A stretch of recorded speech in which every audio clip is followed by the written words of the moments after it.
Hello everyone, welcome to study tube. आज इस video में हम लोग एनसीईआरटी का अगला चैप्टर नंबर 24 स्टार्ट करेंगे और ये चैप्टर है बायो का ये 8th चैप्टर है। पूरे सीरीज का फिजिक्स, केमिस्ट्री और बायो के जो अब तक हो चुके हैं उन सभी को मिलाते हुए ये 24th चैप्टर है, लेकिन बायोलॉजी का ये 8th चैप्टर है।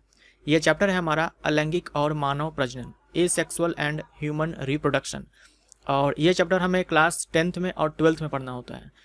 हम लोग इस चैप्टर में टोटल 150 MCQs कवर करेंगे और ये चैप्टर मैं अब तक लेकर के आऊँगा 5 पार्ट्स में। टोटल 5 पार्ट्स आएंगे इसमें, ये पार्ट 1 है। इस चैप्टर के कंप्लीट होने के साथ हम लोग ह्यूमन फिजियोलॉजी कवर कर लेंगे। हमारा ह्यूमन फिजियोलॉजी अच्छे से कवर हो जाएगा इस चैप्टर के साथ। मैंने अब तक आपको इसमें करवा दिया हुआ है digestive system, respiratory system, circulatory system, excretory system, endocrine system, muscular and skeletal system, nervous system और रेस्पिरेटरी रिप्रोडक्टिव सिस्टम हमारा चल रहा है। तो बायो के अंदर मैंने यही चैप्टर्स अब तक करवाए हैं। 7 चैप्टर आपका कंप्लीट हो चुका है, 8th चैप्टर ये चल रहा है और टोटल 8 चैप्टर्स हमें पढ़ने होते हैं ह्यूमन फिजियोलॉजी के अंदर। तो ये सारे ही चैप्टर्स बायो के या फिर जो भी मैंने फिजिक्स के, केमिस्ट्री के अपलोड कर दिए हैं, अगर आप उन सभी को देखना चाहते हैं तो हमारे चैनल के प्लेलिस्ट को आप चेक करो। कंप्लीट साइंस करके आपको एक प्लेलिस्ट मिलेगा, एनसीईआरटी कंप्लीट साइंस करके आपको सारे ही चैप्टर्स उस प्लेलिस्ट के अंदर मिल जाएगा। तो चलिए हम लोग स्टार्ट करते हैं आज के इस चैप्टर के पहले सवाल से।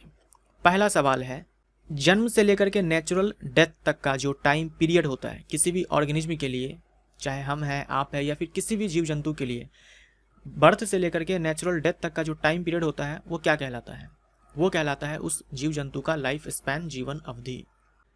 अब जो लाइफ स्पैन है इसके अंदर देखो 3 फेजेज आते हैं। बर्थ से लेकर के नेचुरल डेथ तक के टाइम पीरियड को हम लोग लाइफ स्पैन बोलते हैं, जीवन अवधि बोलते हैं। इसके अंदर 3 फेजेज आते हैं। जुवेनाइल फेज जिसे हम लोग किशोर अवस्था बोलते हैं, रिप्रोडक्टिव फेज जनन अवस्था, उसके बाद सेनेसेंट फेज यानी कि वृद्ध अवस्था, यानी जब व्यक्ति बूढ़ा हो जाता है, उसके जो शरीर के इंटरनल ऑर्गन्स है वो सब सही से काम नहीं करता है, धीरे धीरे वो सब एक्सपायर होने लगते हैं, उस फेज को हम बोलते हैं सेनेसेंट फेज। जुवेनाइल फेज क्या होता है? अब ऐसा तो होता नहीं है कि जन्म लेने के साथ उसके अंदर ये काबिलियत आ जाए कि वो बच्चे पैदा करना स्टार्ट कर दे। जन्म लेने के बाद वो ग्रो करता है, ग्रो करने के बाद एक स्टेज पे पहुंचता है जिसके बाद से रिप्रोडक्शन वो कर सकता है। जैसे हम लोग अपने बारे में बात करें, ह्यूमन के बारे में, कि एक प्यूबर्टी स्टेज होता है जिसके बाद प्रजनन कर सकता है ह्यूमन। लेकिन उससे पहले का जो टाइम होता है जन्म तक, उसे बोलते हैं जुवेनाइल फेज। तो जुवेनाइल फेज में रिप्रोडक्शन नहीं कर सकता है, सेक्सुअली रिप्रोड्यूस नहीं कर सकता है। प्यूबर्टी के बाद एंटर कर जाएगा रिप्रोडक्टिव फेज में। इस वाले फेज में सेक्सुअली रिप्रोड्यूस कर सकता है। और उसके बाद आता है सेनेसेंट फेज, और सेनेसेंट फेज के बाद नेचुरल डेथ। तो शॉर्टेस्ट लाइफ स्पैन है मे फ्लाई के पास, मे मक्खी के पास 1 दिन, इसलिए इसे 1 डे इंसेक्ट कहते हैं। और लॉन्गेस्ट लाइफ स्पैन है कछुए के पास, टॉर्टोइज के पास 300 से 400 साल। अब है इनमें से किस ऑर्गेनिज्म के पास शॉर्टेस्ट लाइफ स्पैन है? यह है मे मक्खी के पास। 1 डे इंसेक्ट इनमें से किसे कहा जाता है? 1 डे इंसेक्ट कहा जाता है मे फ्लाई को, क्योंकि इसका जो लाइफ स्पैन है वो है 1 दिन। अगला है, इनमें से किसके पास लॉन्गेस्ट लाइफ स्पैन है? यह है कछुआ के पास, टॉर्टोइज। अगला है, इनमें से कौन एक एसेंशियल प्रोसेस नहीं है किसी लिविंग के लिए अगर उसे इस दुनिया में सरवाइव करना है तो? कोई भी जीव जंतु अगर इस दुनिया में रहना चाहता है, जीना चाहता है, तो उसके अंदर न्यूट्रिशन जरूरी है, रेस्पिरेशन जरूरी है, एक्सक्रीशन जरूरी है, रिप्रोडक्शन जरूरी नहीं है। कोई भी व्यक्ति बिना प्रजनन किए, बिना जनन किए भी जिंदा रह सकता है। रिप्रोडक्शन जरूरी है, जनन जरूरी है अपने जनरेशन को आगे बढ़ाने के लिए, जनसंख्या को मेंटेन करने के लिए, ना कि सरवाइव करने के लिए। जो जीव जंतु जन्म लेते हैं वो मरते भी हैं, तो अगर जनन की क्रियाएं ना करें तो धीरे धीरे सारे के सारे जीव जंतु मर जाएंगे, जनसंख्या खत्म हो जाएगी। इसीलिए जनसंख्या को बनाए रखना है तो प्रजनन तो करना ही पड़ेगा। तो इसलिए रिप्रोडक्शन जरूरी है, ना कि सरवाइव करने के लिए। लेकिन ये सारी जो प्रक्रियाएं हैं, न्यूट्रिशन, रेस्पिरेशन, एक्सक्रीशन, ये सारे तो एसेंशियल है, इन सब के बिना जीव मर जाएंगे। अगला सवाल है, इनमें से कौन एक डिफाइनिंग फीचर नहीं है, लाइफ का डिफाइनिंग फीचर नहीं है? तो जो 5 नंबर में आपने सवाल देखा, ये वही सवाल है, कहने का तरीका अलग है। तो ये हो जाएगा हमारा रिप्रोडक्शन यानी कि प्रजनन। मतलब इनमें से जो प्रजनन है इसके बारे में हम ये नहीं कह सकते कि अगर किसी में प्रजनन नहीं हो रहा है तो उसके पास लाइफ नहीं है, जिंदा नहीं रह पाएगा वो। या फिर अगर लाइफ है, जिंदगी है, तो प्रजनन करना ही पड़ेगा, ये जरूरी नहीं है। अगला सवाल है, एक बायोलॉजिकल प्रोसेस जिसमें एक ऑर्गेनिज्म अपने जैसे संतान को, अपने जैसे जीव को जन्म देता है, उसे क्या कहते हैं? इस प्रोसेस को क्या कहते हैं? इसे कहते हैं जनन या फिर प्रजनन, जिसे हम लोग बोलते हैं रिप्रोडक्शन। तो प्रजनन में यही तो होता है, कोई जीव अपने जैसे जीव को जन्म देता है। अगला है, इनमें से कौन रिप्रोडक्टिव मेथड्स है जीवों के अंदर, ऑर्गेनिज्म के अंदर? दो मेथड्स आपको पता होगा, एसेक्सुअल और सेक्सुअल। तो इनमें से ए और बी दोनों हो जाएगा, आंसर सी। एसेक्सुअल और सेक्सुअल, इन दोनों में काफ़ी अंतर होता है। ये अंतर आपको अच्छे से ध्यान में रखना होगा क्योंकि यहाँ से सवाल पूछे जाते हैं। पहला अंतर देखो, एसेक्सुअल यूनिपेरेंटल होता है जबकि सेक्सुअल बाई पेरेंटल होता है। यानी कि एसेक्सुअल रिप्रोडक्शन में किसी एक जीव का जरूरत होता है, जबकि सेक्सुअल में दो जीव चाहिए, वो भी विपरीत लिंग वाले, अपोजिट सेक्स वाले। जैसे कि हम ह्यूमन हैं, हम ह्यूमन में मेल और फीमेल आपस में मिलते हैं, तब जाकर के एक नया संतान उत्पन्न होता है, तो ये हो गया सेक्सुअल। एसेक्सुअल में ऐसा नहीं है, एक अमीबा खुद को डिवाइड करके दो अमीबे प्रोड्यूस करता है, ये हो गया सेक्सुअल, क्योंकि एक ही अमीबा था। तो ये आपको ध्यान में रखना है कि ये यूनिपेरेंटल होता है जबकि सेक्सुअल बाई पेरेंटल होता है।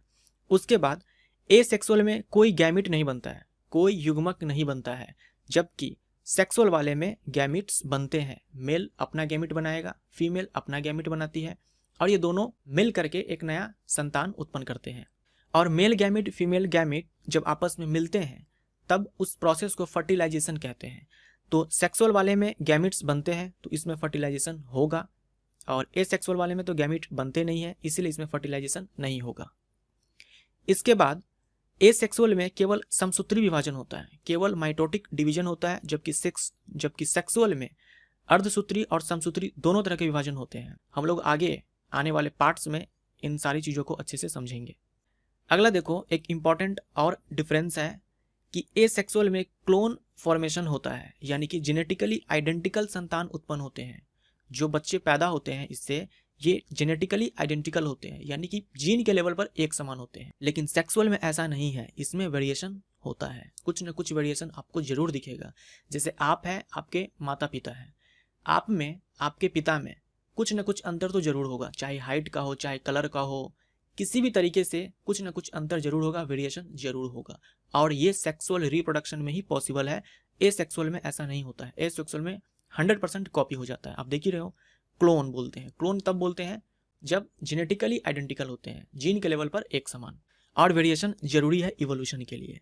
तो सेक्सुअल रिप्रोडक्शन में वेरिएशन होते हैं, एसेक्सुअल में नहीं होते हैं। अगला सवाल है, किस टाइप के रिप्रोडक्शन में ज़्यादा वेरिएशन होता है? तो ये होता है सेक्सुअल रिप्रोडक्शन में। एसेक्सुअल में तो वेरिएशन होता ही नहीं है। और यहाँ देखो, मल्टीपल फिजन, बाइनरी फिजन, ये एसेक्सुअल रिप्रोडक्शन के ही टाइप है। अगला है, इनमें से कौन एसेक्सुअल रिप्रोडक्शन का एक कैरेक्टरिस्टिक नहीं है, एक फीचर नहीं है एसेक्सुअल रिप्रोडक्शन का?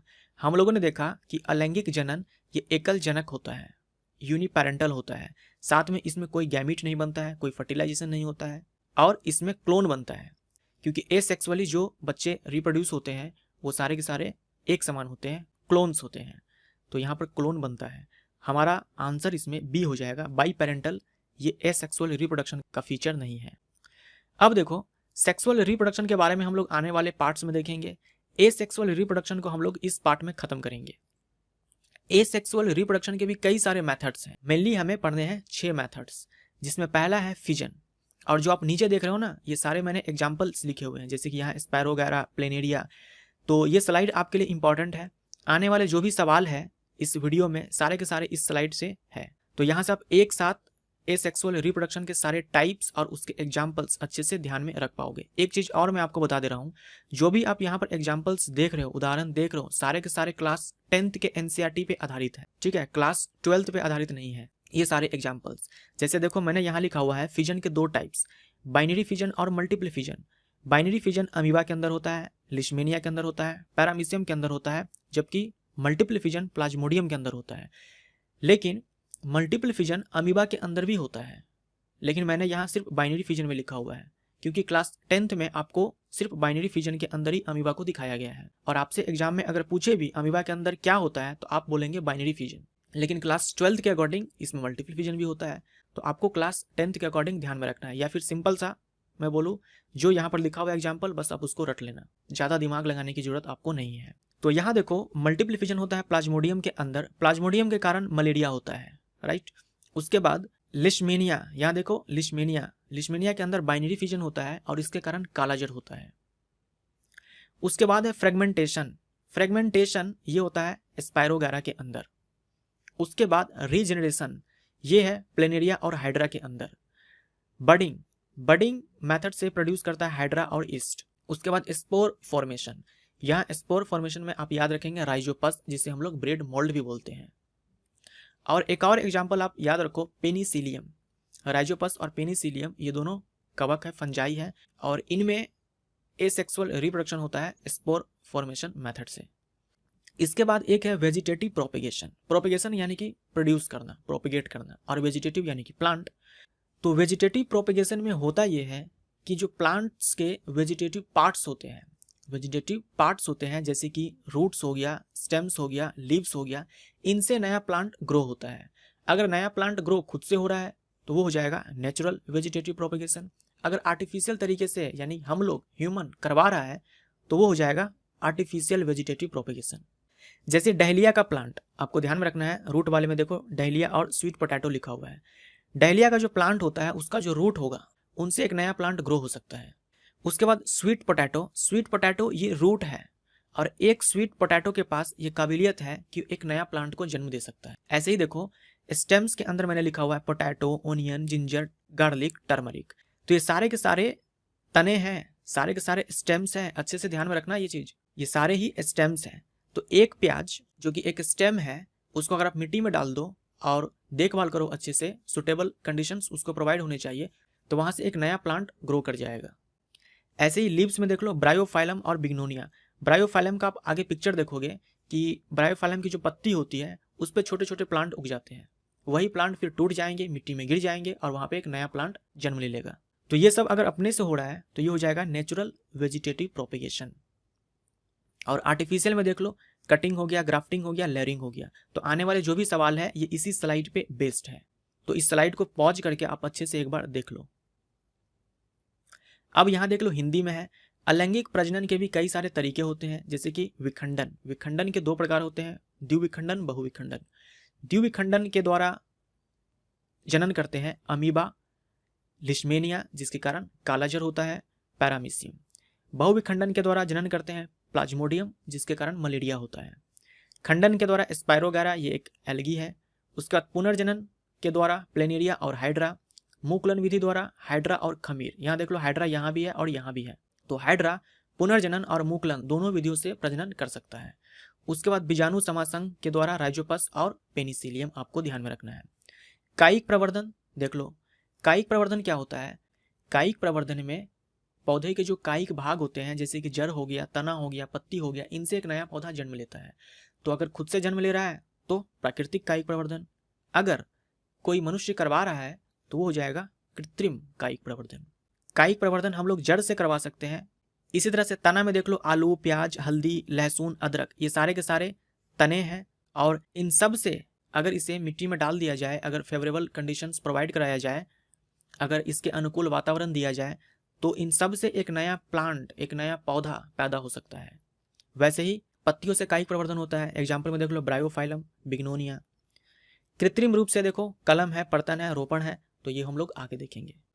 अगला है इनमें से कौन एक टाइप है एसेक्सुअल रिप्रोडक्शन का, इनमें से कौन एक प्रकार है अलैंगिक जनन का। तो फिजन हम लोगों ने देखा, binary fission, multiple fission, fragmentation हम लोगों ने देखा और रीजनरेशन देखा। तो इनमें से सभी है टाइप्स एसेक्सुअल रिप्रोडक्शन का। अगला देखो इनमें से कौन है जो फिजन द्वारा रिप्रोड्यूस नहीं होता है। अमीबा के अंदर बाइनरी फिजन होता है। यहाँ आप पिक्चर में देखो, एक अमीबा दो अमीबे में कन्वर्ट हो गया, ये हो गया बाइनरी फिजन। बाइनरी मतलब बाई मतलब दो होता है और फिजन मतलब टूटना, तो एक अमीबा टूट करके दो अमीबे में कन्वर्ट हो गया। यहाँ अगर मैं आपसे ये पूछूं कि क्या अमीबा मरता है तो आप क्या आंसर दोगे? एक अमीबे 2 अमीबे में बदल गया, तो क्या अमीबा मर गया? हम बोलते हैं कि अमीबा नहीं मरता है। सिर्फ अमीबा ही नहीं, जो भी यूनिसेलुलर ऑर्गेनिज्म होते हैं उनके बारे में हम बोलते हैं कि वो अमर है। देखिए, दुनिया में जो भी जन्म लेता है वो सब एक न एक दिन मरता है, ये तय है, ये सुनिश्चित है।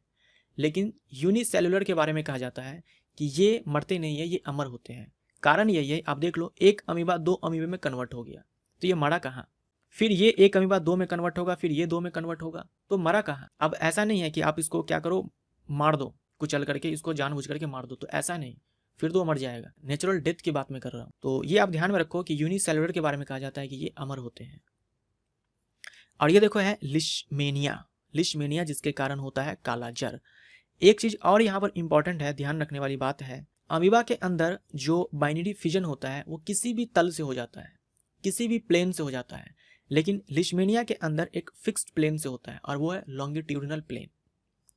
जो आप देख रहे हो ना, जिस तरीके से ये लिशमेनिया डिवाइड हो रहा है हमेशा ऐसे ही डिवाइड होगा, लेकिन अमीबा के अंदर ये किसी भी तरीके से डिवाइड हो सकता है। यहाँ पर आप देखो ऐसे दिखाया गया कि ऐसे डिवाइड हो गया, जरूरी नहीं है, किसी भी प्लेन से डिवाइड हो सकता है, लेकिन लिशमेनिया के अंदर सिर्फ ऐसे ही होगा, लॉन्गिट्यूडनल प्लेन में होगा। हिंदी में लॉन्गिट्यूडनल प्लेन को अधोमुखी तल बोलते हैं, आई थिंक, अधोमुखी तल। ध्यान में रखो, लॉन्गिट्यूडनल प्लेन भी ध्यान में रखो। तो इसमें प्लेन फिक्स होता है, लेकिन इसमें अमीबा में प्लेन फिक्स नहीं होता है। तो यहाँ आपने देखा बाइनरी फिजन के बारे में। प्लाज्मोडियम, ये देखो प्लाज्मोडियम है, एक प्लाज्मोडियम डिवाइड होकर के बहुत सारे प्लाज्मोडियम बना लेंगे। हम लोग आगे पिक्चर देखेंगे प्लाज्मोडियम का। तो यहाँ देखो प्लेनेरिया हो जाएगा हमारा यहाँ पर राइट आंसर, ये फिजन द्वारा प्रोड्यूस नहीं होते हैं। अगला सवाल है, बहुविखंडन द्वारा उत्पन्न होता है, बहुविखंडन के द्वारा, तो ये हो जाएगा प्लाज्मोडियम। ठीक है, प्लाज्मोडियम जो एक मलेरियल पैरासाइट है, मलेरिया परिजीवी है। ये देखो पिक्चर, एक प्लाज्मोडियम, ये एक प्लाज्मोडियम कितने सारे प्लाज्मोडियम बना लिया, ये है मल्टीपल फिजन, मलेरियल पैरासाइट। अच्छे से ध्यान में रखना। इस पिक्चर में आप देखो, ये है प्लाज्मोडियम का न्यूक्लियस, ये है साइटोप्लाज्म और ये है सेल मेम्ब्रेन। और पूरे प्लाज्मोडियम को प्रोटेक्ट करता है एक स्ट्रक्चर, संरचना, जिसे हम लोग सिस्ट बोलते हैं। पहले सिस्ट के अंदर बहुत सारे प्लाज्मोडियम बनते हैं, तब जाकर के सिस्ट टूट जाता है और सारे प्लाज्मोडियम बाहर आ जाते हैं। तो प्लाज्मोडियम के अंदर ध्यान में रखोगे आप मल्टीपल फिजन, बहुविखंडन। अगला है, किस टाइप का रिप्रोडक्शन अमीबा में होता है? बाइनरी फिजन, सी। अगला है, कौन एक मलेरियल पैरासाइट है? प्लाज्मोडियम। और लिशमेनिया के कारण कालाजर होता है। निम्न में से कौन एक कालाजर का रोगाणु है? ये हो जाएगा लिशमेनिया। लिशमेनिया में बाइनरी फिजन होता है लॉन्गिट्यूडनल प्लेन के साथ, अधोमुखी तल के साथ। अब है, हाइड्रा और ईस्ट रिप्रोड्यूस होते हैं, प्रजनन करते हैं, इनमें से किस मेथड के द्वारा? हाइड्रा और ईस्ट में होता है बडिंग।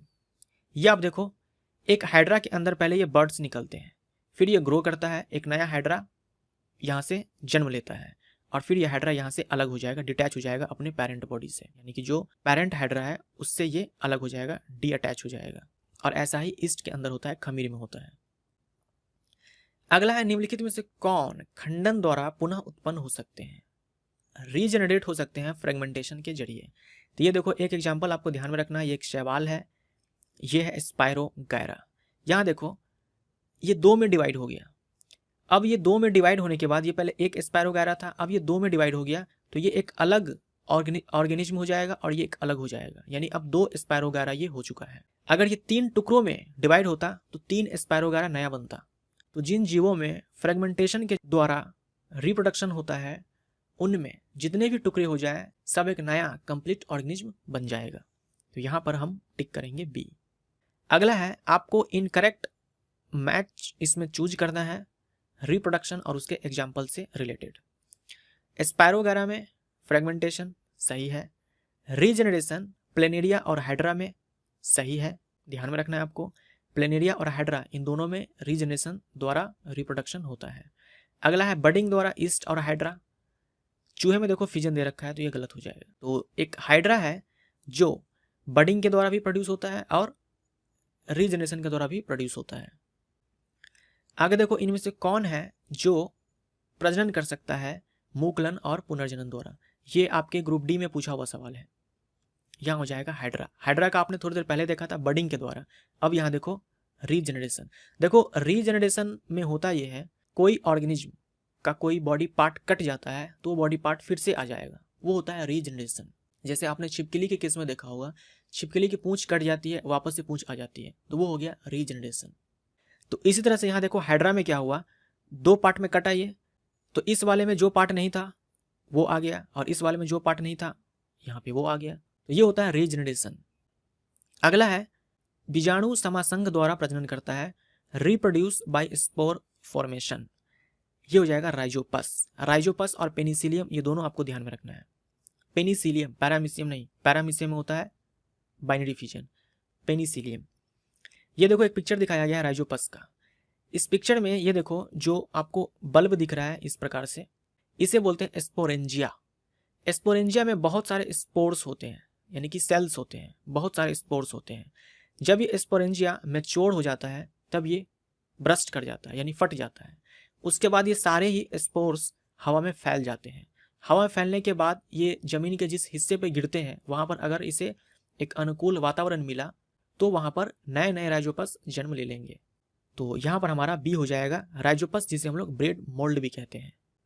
इनमें से किसे ब्रेड मोल्ड कहा जाता है, तो ये हो जाएगा राइजोपस। जो स्पोर्स हवा में फैला था वही स्पोर्स ब्रेड पर जाकर के गिर जाता है। वो ब्रेड अगर किसी ऐसे स्थान पर रखा हुआ है जहाँ नमी है तो उस ब्रेड के टुकड़े पर बहुत सारे राइजोपस जन्म ले लेते हैं। अगला सवाल है पौधे के भाग जैसे जड़, तना और पत्तियों से नए पौधों का जन्म किस प्रकार का जनन है, तो ये मैं आपको बता चुका हूँ, ये है वेजिटेटिव प्रोपेगेशन। वेजिटेटिव प्रोपेगेशन में प्लांट के पार्ट से ही नए प्लांट उगते हैं। अगला सवाल ये है, पहले आप इस दोनों स्टेटमेंट को पढ़ोगे, उसके बाद ये बताओगे कि इनमें से कौन सत्य है। तो पहला स्टेटमेंट ये कह रहा है कि कोई पौधा जो कायिक प्रवर्धन से उगा है उनमें फूल और फल जल्दी लगते हैं उन पौधों की तुलना में जो बीज से उगा है। तो कायिक प्रवर्धन ये एसेक्सुअल होता है और जो बीज से उगते हैं वो होता है सेक्सुअल। तो कायिक प्रवर्धन द्वारा जो पौधे जन्म लेते हैं उनमें फूल और फल जल्दी लगते हैं, ये सही है। उसके बाद प्लांट्स जो वेजिटेटिव प्रोपेगेशन के जरिए प्रोड्यूस होते हैं, जन्म लेते हैं, उगते हैं, वो जेनेटिकली सिमिलर होते हैं। तो ये तो मैं आपको ऑलरेडी बता चुका हूँ कि एसेक्सुअल मेथड से जो भी जन्म लेते हैं वो सारे क्लोन्स होते हैं, जेनेटिकली आइडेंटिकल होते हैं। तो ए भी सही है, बी भी सही है, तो सी हमारा यहाँ पर राइट आंसर हो जाएगा। वेजिटेटिव प्रोपेगेशन के 2 मेथड्स, नेचुरल, आर्टिफिशियल, मैं आपको बता चुका हूँ। रूट से ये सारे एग्जांपल्स ध्यान में रखने हैं, लीफ से ये सारे एग्जांपल ध्यान में रखने हैं। अब यहाँ देखो स्टेम के अंदर मैंने आपको बताया था potato, onion, garlic, ginger, turmeric, banana. अब देखो यहाँ लिखा हुआ है ट्यूबर, बल्ब और राइजोम, ये सारे के सारे अंडरग्राउंड स्टेम्स है, यानी ये स्टेम्स के ही टाइप है। ट्यूबर हो गया, बल्ब हो गया, राइजोम हो गया, ये सारे के सारे स्टेम्स है और इसके एग्जाम्पल्स यहाँ पर लिखे हुए हैं। अच्छे से ध्यान में रखना, अच्छे से ये रट लो आप, यहाँ से खूब सारे सवाल पूछे जाते हैं। ट्यूबर का एग्जाम्पल पोटैटो, बल्ब, बल्ब भी स्टेम है, ओनियन और गार्लिक इसका एग्जाम्पल हो जाएगा, राइजोम भी स्टेम है, जिंजर, टर्मरिक, बनाना ये राइजोम का एग्जाम्पल है। वही चीज मैंने यहाँ पर हिंदी में लिखा हुआ है। कंद का उदाहरण हो जाएगा आलू, शलकंद का हो जाएगा प्याज और लहसुन, प्रकंद का हो जाएगा अदरक, हल्दी, केला। Very very important. यहाँ मैंने पिक्चर के साथ भी डाल दिया हुआ है ताकि आपके माइंड में एक इमेज भी बन जाए। बल्ब का देख लो, अगर स्टेम बल्ब है तो उसका एग्जाम्पल लहसुन हो जाएगा, प्याज हो जाएगा। उसके बाद कंद का देख लो, ट्यूबर का एग्जाम्पल आलू, आलू है यहाँ पर, मीठा आलू जड़ होता है, ठीक है। आलू सिंपली रहे तो हो जाएगा स्टेम, स्टेम में भी कौन सा, ट्यूबर, और मीठा आलू जड़ होता है। अगर राइजोम है तो उसका एग्जाम्पल केला हो जाएगा, अदरक हो जाएगा, हल्दी हो जाएगा। अगला सवाल ये देखो, ये भी आपके ग्रुप डी में पूछा जा चुका है। डैश की कोर पर कुछ कलिकाएं विकसित होकर मृदा में गिर जाती है और नए पौधे में विकसित हो जाती है, इनमें से किसके कोर पर, तो ये होता है ब्रायोफाइलम। ब्रायोफाइलम और बिग्नोनिया ये दोनों आप ध्यान में रखो, यहाँ पर ए हमारा राइट आंसर हो जाएगा। ये देखो ब्रायोफाइलम पौधे की ये पत्ती है, एक पत्ती है, और इसमें आपको देखो कई सारे छोटे छोटे प्लांट्स नजर आ रहे हैं, है ना।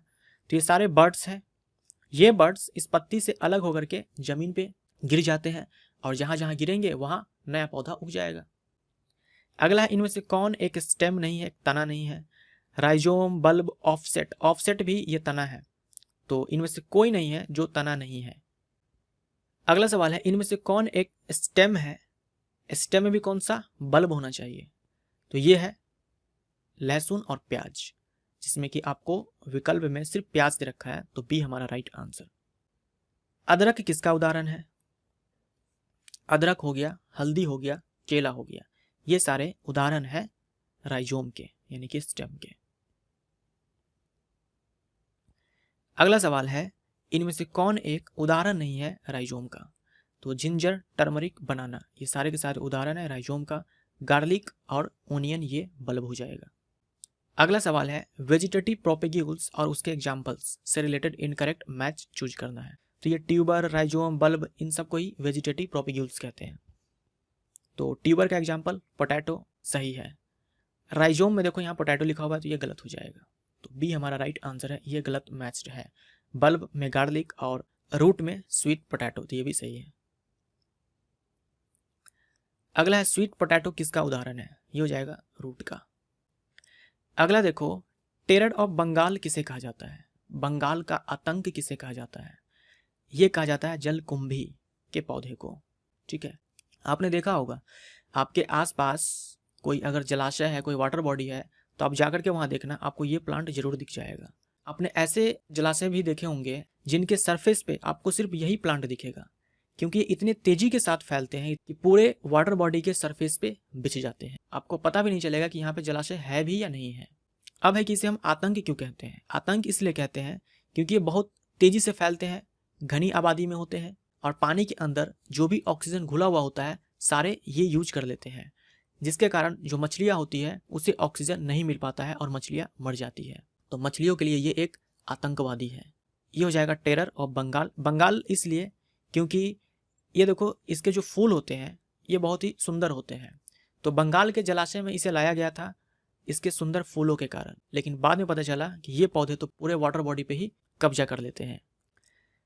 अगला सवाल है, निम्न में से कौन सा कृत्रिम कायिक प्रवर्धन का उदाहरण है? आपने देखा था कायिक प्रवर्धन के दो प्रकार, प्राकृतिक और कृत्रिम रूप से। तो ग्राफ्टिंग, कटिंग, लेयरिंग मैंने आपको दिखाया था। डी हमारा राइट आंसर हो जाएगा। अब देखो कटिंग में क्या होता है, ये आप देख रहे हो, एक पौधा था जिसके स्टेम को काट दिया और एक अलग से गमले में लगा दिया, तो यहाँ पर अब एक नया पौधा जन्म होगा, ये हो जाएगा कटिंग। स्टेम को काटा गया है, रूट को भी काट करके ऐसा किया जा सकता है। इसमें एग्जाम्पल के तौर पर ये याद रख सकते हो, इन सब में कटिंग किया जा सकता है। अगला है लेयरिंग। लेयरिंग में देखो, एक स्टेम के कुछ भाग को मिट्टी के अंदर दबा दिया, अब यहाँ पर रूट्स निकलने स्टार्ट हो जाते हैं, उसके बाद यहाँ से ये अलग हो जाते हैं। इसमें आप एग्जाम्पल देखो, एप्पल हो गया, पियर हो गया, जैस्मिन, ये सब ध्यान में रख सकते हो। उसके बाद है ग्राफ्टिंग।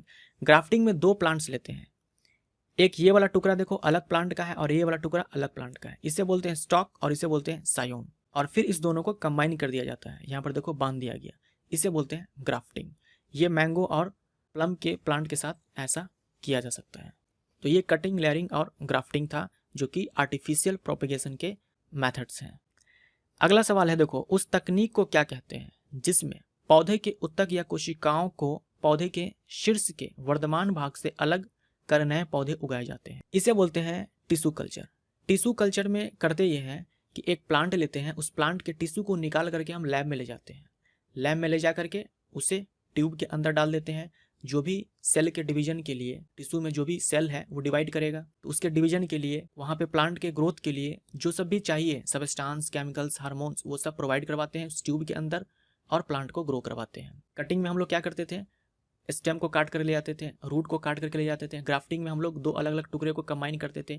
टिश्यू कल्चर में हम लोग प्लांट के टिश्यू का यूज करते हैं, हम टिश्यू से प्लांट को ग्रो करवाते हैं।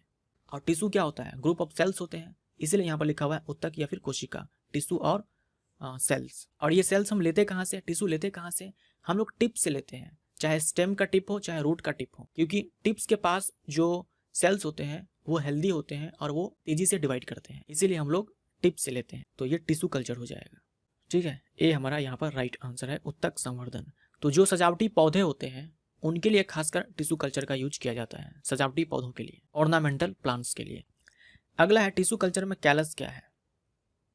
तो मैंने अभी आपको बताया कि प्लांट के टिप से टिश्यू को लेकर के आते हैं, लैब में ले जा करके उसे एक आर्टिफिशियल मीडियम में डाल देते हैं, जैसे एक ट्यूब है या फिर जार बोल दो, इसमें कुछ सब्सटेंस होता है जिसमें हार्मोन्स होते हैं, कुछ केमिकल्स होते हैं, इसमें उस टिश्यू को डाल दिया जाता है। टिश्यू क्या होता है, ग्रुप ऑफ सेल्स होते हैं, तो पहले से इसमें कुछ सेल्स को हमने डाला। अब ये सेल्स क्या करेंगे, डिवाइड करेंगे अपने आप को, डिवाइड करके बहुत सारे सेल्स बना लेंगे। तो इस ग्रुप ऑफ सेल्स को ही कैलस बोलते हैं, ठीक है। तो ग्रुप ऑफ सेल्स हो जाएगा।